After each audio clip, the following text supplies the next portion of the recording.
नमस्कार, BBS news network मध्ये आपलं स्वागत। आता पाहूया बातम्या विस्तारानं। समाजाला दिशा देण्याचं काम पत्रकार करतात, असे माजी जिल्हाधिकारी बी.ची वाघ यांनी सांगितलंय।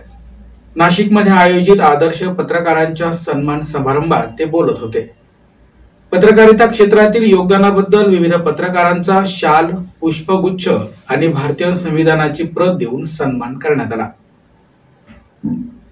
क्रांतीवीर वसंतराव नाईक पतसंस्था नांदूर शिंगोटेच्या चेअरमनपदी डॉक्टर राधाकृष्ण सांगळे आणि व्हाईस चेअरमनपदी सौ शैला संदीप शेळके यांची बिनविरोध निवड झाली आहे।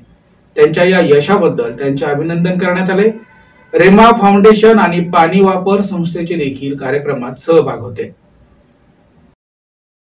क्रांतीवीर वसंतराव नाईक पतसंस्था नांदूर शिंगोटे या संस्थेचे चेअरमन पदी माननीय डॉक्टर राधाकृष्ण सांगवे व व्हाईस चेअरमन सौ शैला संदीप शेळके यांची बिनविरोध निवड झाली, त्याबद्दल त्यांचे खूप खूप अभिनंदन। शुभेच्छुक रेश्मा फाउंडेशन पाणी वापर संस्था। बीबीएस न्यूज या राज्यस्तरावरील 24 तास चॅनलसाठी खालील पदावर काम करणाऱ्या उत्साही, अनुभवी आणि शिकाऊ व्यक्तींची आवश्यकता आहे। तसेच राज्यात सर्वत्र जिल्हावार प्रतिनिधी, कॅमेरामन, मार्केटिंग एक्झिक्युटिव्ह नेमणे आहे। पदाचे नाव: रिपोर्टर, कॅमेरामन, उपसंपादक, कॉपी एडिटर, व्हिडिओ एडिटर, निवेदिका, व्हॉइस ओव्हर आर्टिस्ट। त्वरित खालील नंबरवर संपर्क करा। श्री भरत गोसावी, संचालक 98 227 85 037। श्री सतीश रुपवते, संचालक 83 297 62 302। श्री बंटी आढाव, संचालक 89 561 99 139। जम्मू आणि काश्मीर हे केशर, सफरचंद आणि अक्रोड उत्पादनासाठी प्रसिद्ध आहे। हिमालयाच्या कुशीत वसलेलं हे ठिकाण नैसर्गिक सौंदर्याचा खजिना असून प्राचीन संस्कृतीचं संगमस्थान आहे। परिवारासोबत आनंदासाठी एक छोटीशी ट्रिप येथे मात्र जरूर झालीच पाहिजे। जम्मू आणि काश्मीर धर्तीवरचं एक स्वर्ग, एक छोटीशी ट्रिप विथ फॅमिली, परिवारासोबत नवीन आनंद, स्वर्गाची उपमा, नैसर्गिक सौंदर्याचा खजिना, शांततेचं माहेरघर, पर्यटनाचं नंदनवन, केशर, सफरचंद, अक्रोड उत्पादनासाठी प्रसिद्ध, संस्कृतीचं संगम स्थान, प्रकृतीचं वैभव, हिमालयाचा मुकुट, पर्यावरणाचं हृदयस्थान, सौंदर्याचं प्रतीक असं आपलं जम्मू आणि काश्मीर। आपला राहुल सुधाकर गणोरे। पहन के तुम देखो बाग में मत जाना, भंवर तुमको सब छेड़ेंगे, फूलों में मत जाना। मधम मधम हंस दे फिर से, सोना सोना फिर से हंस दे। ताजा गिरे पत्ते की तरह सब्ज लॉन पर लेटे हुए, सात रंग है बहारों के, एक अदा में हंसती रहे, हया की लाली खिलती रहे, जुल्फ के नीचे गर्दन पे सुबह शाम मिलती रहे, सौंधी सी हंसी तेरी खिलती रहे, मिलती रहे।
मविप्रच्या विधी महाविद्यालयानं बाल लैंगिक आणि महिला अत्याचाराविरोधात जनजागृतीसाठी पथनाट्य उपक्रम राबवला।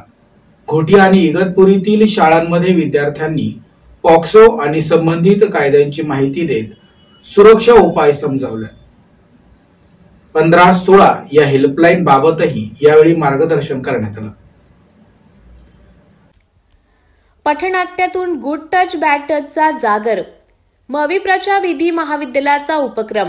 नाशिक येथे सध्या देशभरात घडणाऱ्या बाललैंगिक आणि महिला अत्याचारांच्या घटना आळा बसावा या उद्देशाने मविप्र समाजाच्या विधी महाविद्यालयाने गुड टच बॅड टच या विषयावर पथनाट्यातून जनजागृती केली। घोटी येथील आदर्श कन्या विद्यालय आणि इगतपुरीतील कुर्नोली आदर्श माध्यमिक विद्यालय येथे हा उपक्रम राबवण्यात आला। लीगल अवेअरनेस प्रोग्राम अंतर्गत विधी महाविद्यालयातील स्वयंसेवकांनी आपल्या कौशल्य आणि उत्कृष्ट अभियानातून पॉस्कोसह विविध कायद्यांची माहिती सांगितली। यावेळी शासनाच्या महिला व बाल लैंगिक अत्याचाराविरोधात तयार करण्यात आलेल्या हेल्पलाईन टोल क्रमांक 1516 बद्दलही मार्गदर्शन करण्यात आले। घर, शाळा, महाविद्यालय, सार्वजनिक जागा या ठिकाणी घडणाऱ्या बाललैंगिक अत्याचाराच्या घटनांवर आळा घालण्यासाठी काय खबरदारी घ्यावी, उपाययोजना काय करायला हव्यात अशावरही विद्यार्थ्यांचं प्रबोधन करण्यात आले।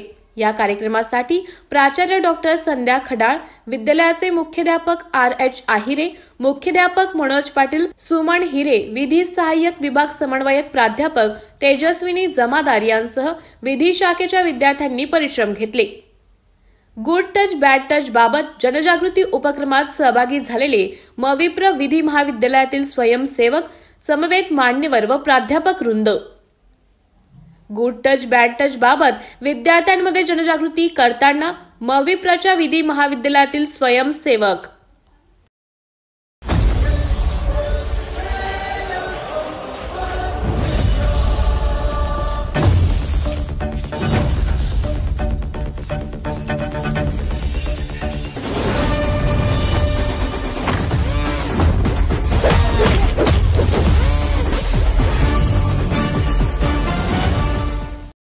वर्गाला विषयाला आवश्यक असणारी शिक्षक संख्या ही मिळू शकणार नाही।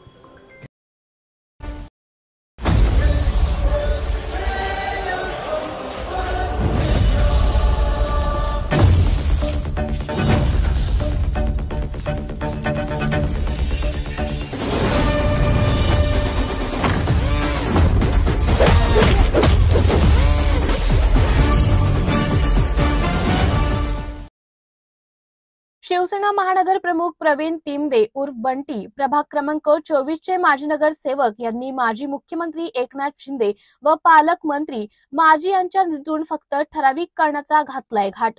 गोविंदनगर वाशी यांनी त्यांना भरभरून मतदान केले आहे। बऱ्याच दिवसापासून त्यांची मागणी आहे त्यांच्याकडे व इतर समस्यांकडे लक्ष द्यावे। गोविंदनगर नागरिकांची मागणी आहे नाशिक शहरातील सर्वात उच्चप्रभू वस्ती म्हणून ज्याकडे चेष्टा मस्करीने पाहिले जाते अशाच एरियाला नाशिक महानगरपालिकेनेही सहपत्नीक वागणूक दिली आहे। नेहमीच इथे नागरिकांवरती अन्याय केला जातो। जिल्हाधिकारी कार्यालयातील वरिष्ठ अधिकारी, नगरपालिकेचे वरिष्ठ अधिकारी, उपजिल्हाधिकारी, तहसीलदार, अभियंते, बांधकाम विभाग, नगरपालिकेचे अधिकारी, गोविंदनगरवरती का अन्याय केला जातो हे सुद्धा आश्चर्याचं म्हणावं लागेल। कारण कुठलंही काम आपल्या घरापासून सुरुवात करावी लागते। रस्ते होते म्हणजे हे शहरामध्ये फक्त नावालाच अधिकारी म्हणून आहेत, अर्थ करण्यालाच आहे। प्रवीण तिमदे किंवा सत्कार फाउंडेशन असो आपले तळी भरण्यातच व्यस्त असल्याचं दिसते। शेवटी असेच म्हणावे लागेल, परंतु याची किंमत ह्या येऊ घातलेल्या नगरपालिका असेल, ग्रामपंचायत असेल, पंचायत असेल, जिल्हा परिषद असेल ते ह्या पक्षांना मोजावी लागेल हे मात्र विसरू नका।